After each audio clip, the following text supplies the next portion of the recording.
Welcome to Whiskey Nightcaps, and by now I think you should know who I am. I am the host, Jason Davis. And tonight, unfortunately, we have empty glasses. But alas, we will still have fun together. But before we get into what we're about to talk about, make sure you hit that subscribe button, hit that notification bell, and smash the like button. So tonight we're here to talk about the medicinal properties of whiskey. Right? Now, I don't know about you, but hey, anytime I feel a little ache, a little pain, I take a little barrel proof, rub it on there, good as new. But before we get into it, we have to talk about the historical context of when whiskey has been used as a medicine.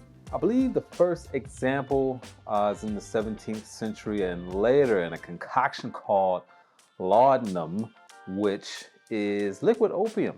Yeah, and it was so bitter to taste, in order to make it palatable, they would mix it with whiskey. Now, I don't know how much you know about opium, but it seems like a little overkill to prescribe this. It'd be like today saying, oh, I have a migraine, and the doctor prescribes you crack. Now, later on in the 1900s, around 1919, some women got together and they were super tired of their guys coming home drunk and taking their frustrations out on them and spending their bread and cheese money on whiskey at the bar. And so they lobbied to have alcohol made illegal, and which they did.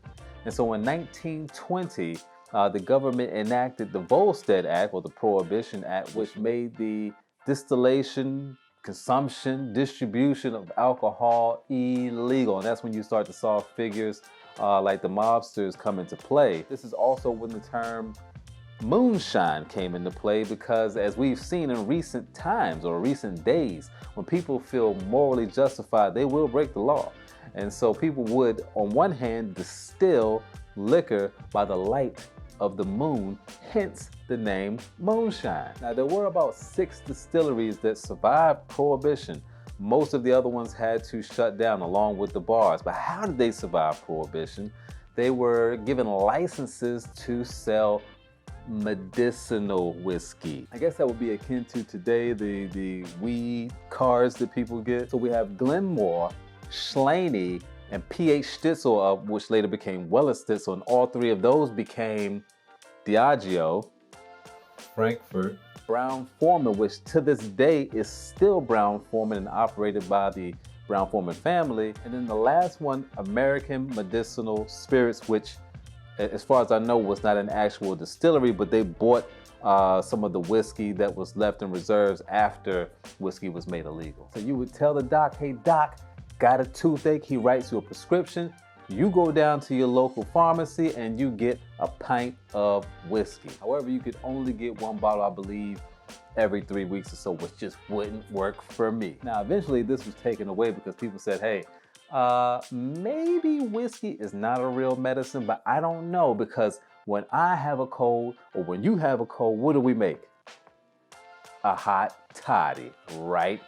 It obviously works, but I looked it up and whiskey does have medicinal properties. Let's go to it. All right, so for your heart, the polyphenols in whiskey have been shown to decrease bad cholesterol and increase good cholesterol. For colds, it can widen blood vessels, which can help with congestion. It improves immunity to diseases and improve responses to vaccines. The antioxidants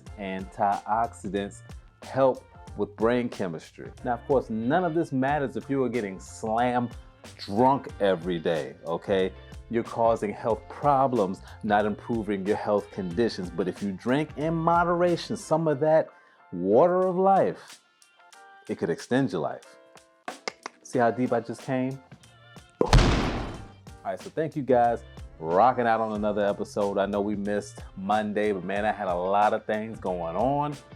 However, we will make up for it.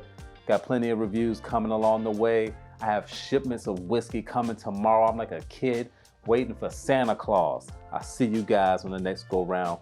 Peace.